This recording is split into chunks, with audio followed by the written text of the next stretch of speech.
Kali ini aku akan menceritakan alur film masih seputar masa Perang Dunia II. Land of Mine mengungkap di balik kejamnya Nazi, ternyata menyimpan cerita sedih di tengah kekalahannya. Selama Perang Dunia II, Jerman telah menanam 2 juta ranjau di sepanjang pesisir barat Denmark yang mereka duduki. Land of Mine mengisahkan 14 remaja Jerman yang menjadi tawanan dan dipaksa menebus dosa bangsanya atas perang yang tidak mereka inginkan. Dikirim tentara Denmark untuk menjinakkan 45.000 ranjau di pesisir pantai sebelah barat. Sebagai tawanan perang, setiap hari para remaja ini bekerja mempertaruhkan nyawa dengan harapan akan dibebaskan dalam 3 bulan jika berhasil membuat pantai itu bebas dari ranjau. Ternyata tidak semudah yang mereka bayangkan. Kelaparan menjadi hal lain yang harus Carl mengendarai mobil jeepnya dengan gagah dan perkasa. Ditugaskan pergi ke pesisir pantai untuk memeriksa area yang dipenuhi ribuan ranjau. Lalu ia seketika menghentikan mobilnya di saat melihat salah satu tentara membawa bendera Denmark, merebut dari tangannya lalu menghajar muka si tentara sampai babak belur.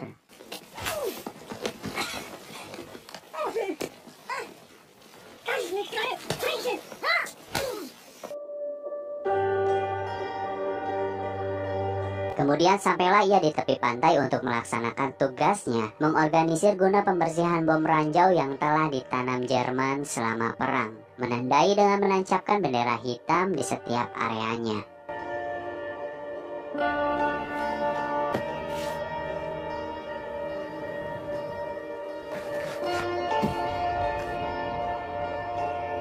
Cerita beralih.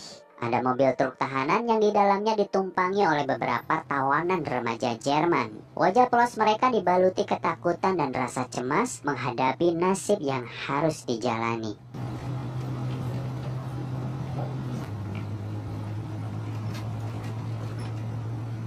Kapten Ib Jensen kemudian membariskan mereka di suatu tempat, menginstruksikan apa yang mesti dilakukan di dalam kamp penjara, menegaskan bahwa mereka harus bertanggung jawab membersihkan ladang ranjau yang telah ditanam Jerman ketika menguasai daerah tersebut. Ada sekitar 2,2 juta ranjau darat terkubur di sepanjang pantai barat Denmark. Setelah Kapten Ib menanyakan siapa saja yang pernah memasang ranjau tersebut, hanya segelintiran orang yang tahu cara menjinakkannya.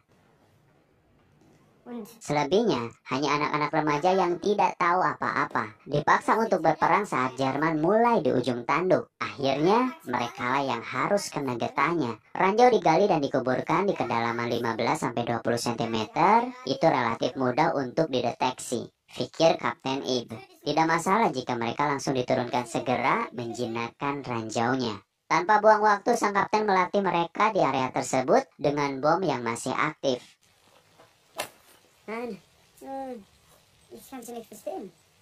Satu persatu masuk ke dalam ruangan, mulai menjinakkannya. Jika salah langkah, maka nyawa melayang. Helmut menjadi orang pertama yang masuk ke dalam ruangan untuk menjinakkannya.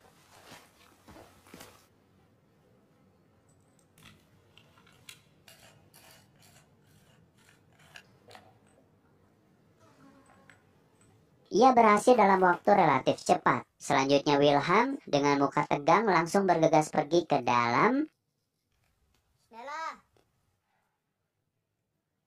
Tapi dia masih bisa selamat.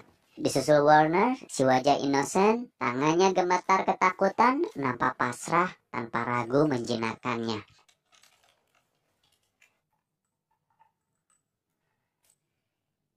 Lalu ada Sebastian si ganteng kalem yang melakukannya dengan cukup tenang.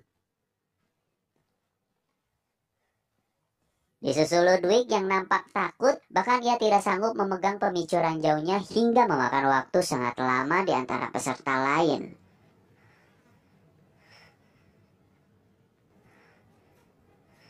Kapten Ib terus mendesak Ludwig hingga ia kehilangan konsentrasi. Sebastian menawarkan diri untuk menggantikannya, namun Kapten Ib melarang hingga ia pergi dan menyuruh Ludwig keluar dari ruangan.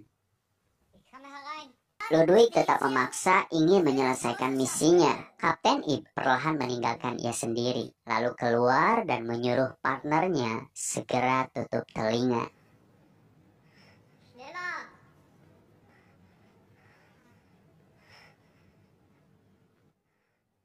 Lalu, Bomnya tidak meledak karena Ludwig berhasil menyelesaikan misi beratnya. Lalu lanjut orang terakhir sebagai penutup pelatihannya.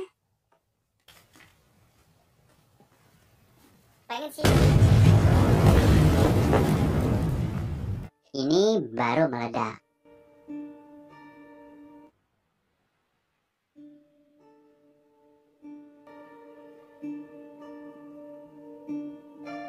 Mereka mulai berjalan ke medan yang sesungguhnya. Sampailah mereka di sana, ditempatkan di sebuah pondok kecil bertetanggaan dengan seorang ibu yang hanya tinggal dengan anak perempuannya bernama Elizabeth. Tidak lama, Sersan Carl datang, mulai interogasi mereka satu persatu. Sikapnya yang bengis dan keras merupakan awal perkenalannya. Du bist ein Soldat? Jawohl, Herr Feldwebel. Mit deiner Entschuldigung. Was hast du gesagt? Entschuldigung. Dihadapkanlah mereka ke pesisir pantai. Sersan Carl menunjukkan bendera hitam sebagai tanda area keberadaan ranjau itu. Mereka harus bekerja setiap harinya selama 6 jam tanpa meledakkan bom jika ingin segera pulang dalam 3 bulan ke depan. Sersan menjelaskan bahwa di dalam peta tiap bagian diberi tanda, bintang dan titik tanda jenis ranjau. Harus dapat dipastikan setiap jumlah dan jenis ranjau yang telah dinonaktifkan. Dass das Minen kann immer... Nein, Herr Feldwebel. Bist du sicher? Absolut sicher, Herr Feldwebel. In die Luft. Kann ja in 3 Monaten wieder zu Hause sein. Hari pertama ketegangan dimulai. Di bawah terik matahari yang menyengat, mereka langsung mengerjakan tugas yang telah diberikan. Menghitung tiap jengkal pasir sedikit demi sedikit untuk menemukan keberadaan ranjaunya. Satu persatu dari mereka mulai mendapatkan target jenis bom yang masih sama seperti pelatihan tempo hari. Ich habe eine.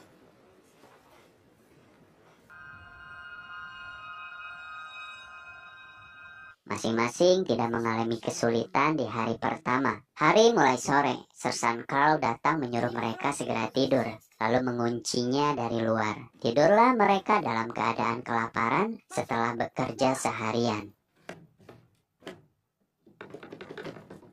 Hari kedua seperti biasa mereka kembali bekerja. Ludwig saat itu mulai mengeluh kepada Sebastian karena sudah 2 hari tidak makan. Ia kesulitan menjinakkan bom dalam keadaan perut kosong. Sebastian hanya diam tanpa berkata apa-apa. Setelah masuk jam istirahat, Sebastian mencoba datang ke tempat Sersan Carl, berusaha minta belas kasihan atas kondisi kelaparan yang dialaminya. Sersan menegaskan di hadapan Sebastian bahwa ia tidak peduli atas nasib tawanannya. Hingga malam tiba, mereka diperintahkan masuk untuk tidur, lalu mengunci kembali dari luar. Karena tidak tahan malam itu, Helmut menyelinap pergi keluar untuk mencari makanan.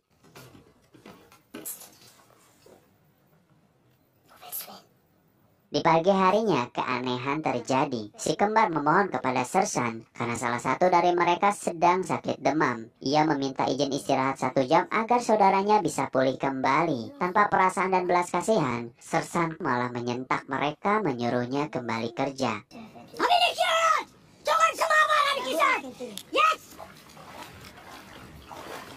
Lalu di tempat lain, Wilhelm pun mendadak sakit. Ia merasakan kondisinya semakin drop, namun terus memaksakan diri menggali ranjau yang akan ia jinakkan. Lama-lama ia malah muntah ke dalam galiannya. Sebastian yang saat itu melihat ada yang tidak beres dengan Wilhelm langsung menghampirinya. Baru 2 langkah,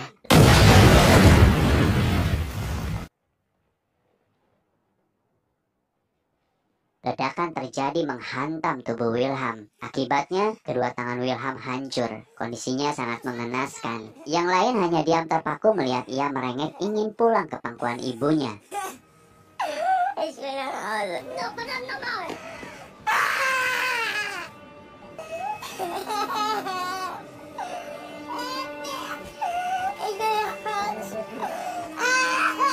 Sebastian menghentikan pendarahannya, lalu meminta pertolongan kepada Sersan Carl, hingga akhirnya Wilhelm dibawa ke rumah sakit. Helmut beserta yang lain mulai merasakan gejala yang sangat parah, demam lalu muntah-muntah. Datanglah Sersan Carl. Di sana barulah ketahuan penyebab mereka keracunan. Di saat Helmut mengakui bahwa ia dalang di balik semuanya. Ia mengaku mencuri pakan ternak di kandang tetangga karena saking kelaparannya. Sersan Carl bersama Sebastian lalu pergi ke rumah Ibu Elizabeth memeriksa pakan yang telah dimakan tawanannya. Ibu Elizabeth dengan wajah penuh kebencian sangat puas mendengar mereka keracunan. Sebastian saat itu tidak ikut sakit karena ia mengaku tidak kebagian makanannya. Untuk menyembuhkan mereka, Sebastian diperintahkan mengambil air laut lalu meminumkannya, memuntahkan sisa racun yang masuk ke dalam tubuh mereka. Setelah kejadian itu, hati Sersan mulai tersentuh. Tidak tega melihat mereka kelaparan, ia segera pergi ke pusat untuk mengambil makanan. Sesampainya di sana, terlebih dahulu ia menengok kondisi Wilhelm di rumah sakit. Saat suster memeriksa statusnya, ternyata Wilhelm sudah meninggal. Sersan Muller sejenak terdiam, lalu pergi dari sana. Lanjut mengambil makanan dari gudang. Di kejauhan, Kapten Ib melihat gerak-gerik Sersan Muller yang sudah dapat ditebak ia akan memberi tawanan Jermannya makan. Di balik keras dan bengisnya Sersan, ternyata ia mulai tersentuh atas kondisi anak muda yang harus menanggung kejahatan perang. Dia membuat rencana untuk mempercepat kepulangan mereka.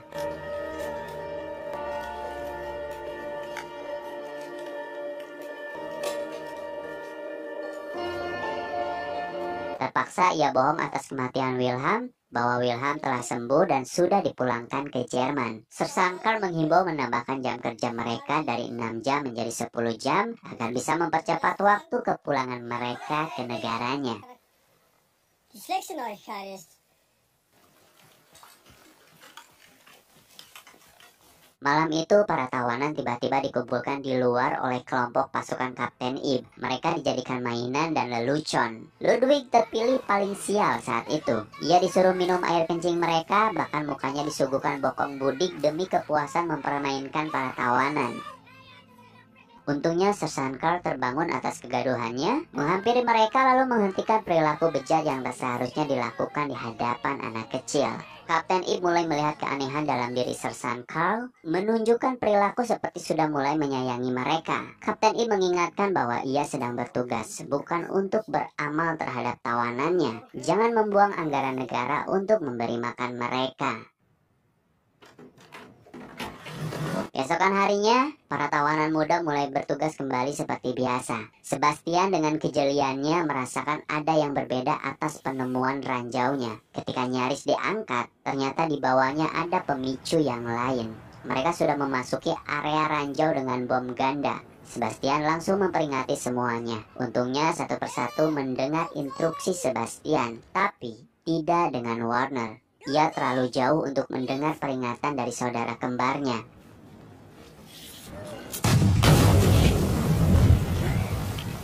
Terjadilah ledakan dahsyat dengan 2 kali kekuatan bom hingga membuat tubuh Warner hancur berkeping-keping. Ernst, sahabat kembarnya, histeris mencari jasad saudaranya. Ia tidak bisa menemukan keberadaannya, ya karena tubuhnya sudah hancur. Tinggal kepingan daging berserakan di area itu.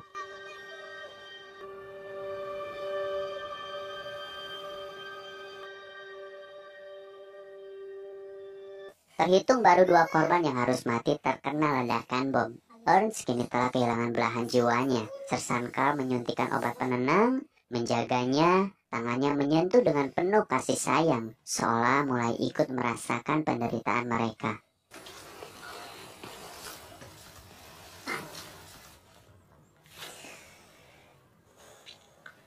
ich will jetzt erstmal Werner finden.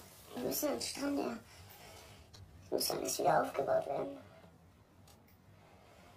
Sersan Carl lalu menghampiri Sebastian. Di sana ia mengakui kebohongan atas kematian Wilhelm. Ternyata Sebastian tidak kaget. Ia sudah tahu dan pikirnya mungkin itu jalan yang terbaik.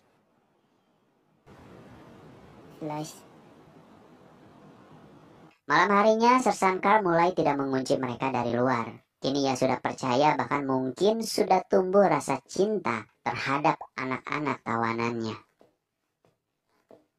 Dari hari ke hari, Sersan sudah mulai tidak menganggap mereka sebagai tawanan, tidak membiarkannya kelaparan lagi, bahkan sampai bermain bersama. Kebaikannya membuat mereka semakin nyaman di sana.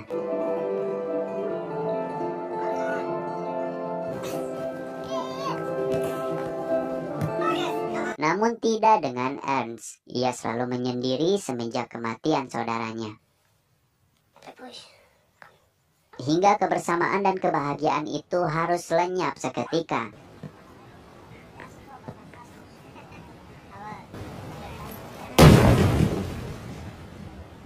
Ketika mendengar kembali ledakan bom yang dimana sekarang korbannya adalah anjing kesayangan Sersan Carl, melewati kawasan yang sebenarnya sudah dibersihkan dari ranjau bom. Di sana, Sersan Carl tiba-tiba marah. Menyesali ia sudah terlalu baik terhadap tawanannya. Mereka tidak menghitung jumlah bom dengan teliti hingga terlepas dari pantauannya. Sersan sudah tak peduli lagi atas keselamatan nyawa mereka. Langsung diperintahkan berbaris, lalu menelusuri kawasannya untuk memastikan tidak ada lagi ranjau bom yang tertinggal.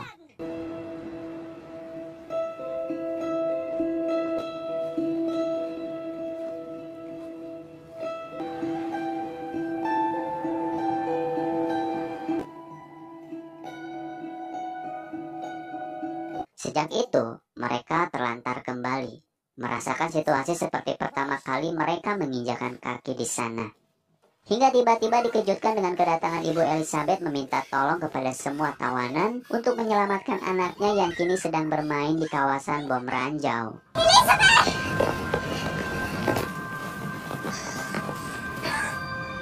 Sebastian langsung turun menyelamatkan Elizabeth. Ibunya terus menyuruhnya tetap diam di tempat. Di saat Sersan pulang, ia melihat kamar tawanan terbuka. Diperiksa ke dalam, ia hanya menemukan Ernst yang sedang tiduran sambil memainkan tikus peliharaannya. Hingga akhirnya ia menyaksikan anak-anak menolong Elizabeth yang sedang dalam bahaya. Ketika semuanya fokus memperhatikan kejadiannya, tanpa diduga dari belakang Ernst datang menghampiri Elizabeth masuk ke dalam kawasan ranjau. Semua kaget atas tindakannya.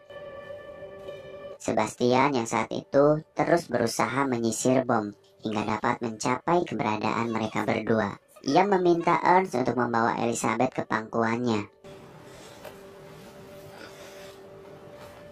Dibawalah ia pergi menjauh dari area sana. Namun Ernst malah terdiam, memandang kosong ke arah teman-temannya. Ia mulai membalikan badan, berjalan ke arah zona berbahaya, memasrahkan hidupnya yang sudah tidak punya harapan lagi. Ia hanya ingin menyusul saudaranya.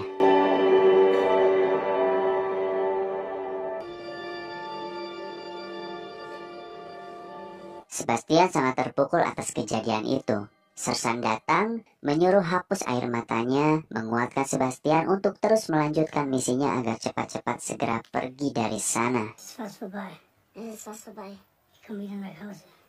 Keesokan harinya, Sersan Carl menyuruh sebagian tawanan untuk mengangkat bangkai ranjau ke atas mobil. Sedangkan Sebastian bersama ketiga kawannya meneruskan menonaktifkan ranjau ke area selanjutnya. Sudah ada ribuan bangkai ranjau yang harus segera dibawa. Mereka pun sangat bahagia atas hasil yang telah dicapai. Memimpikan untuk segera pulang ke negaranya nampaknya akan segera terwujud. Namun itu hanya hayalan belaka.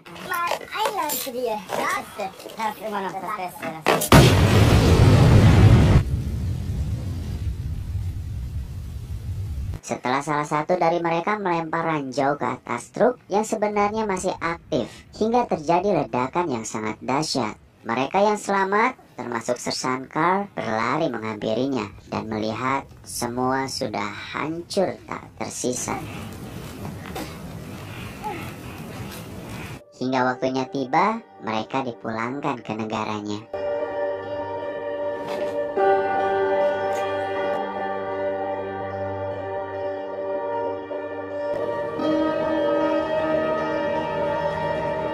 Ternyata tidak segampang itu. Kapten Ip malah mengirim mereka ke tempat yang lain untuk kembali menyisir ranjau tanpa sepengetahuan Sersan Carl. Sersan memohon untuk memulangkan mereka atas janji yang telah disepakati, namun itu hanya tipuan belaka. Kapten Ip tetap dalam pendiriannya. Bahkan ia malah balik mengancam akan menembak tawanan Jerman satu persatu. In ihrer Arbeit den Luxus über die Zeiten gibt es solche Karten nicht. Wir haben Grund zu der Annahme, dass etwa 72.000 Tidak banyak cincong, Sersan pergi lalu memutuskan untuk menyelamatkan mereka dibawa ke perbatasan.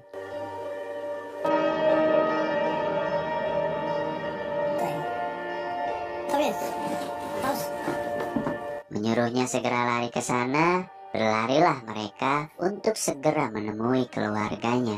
Dan cerita pun berakhir.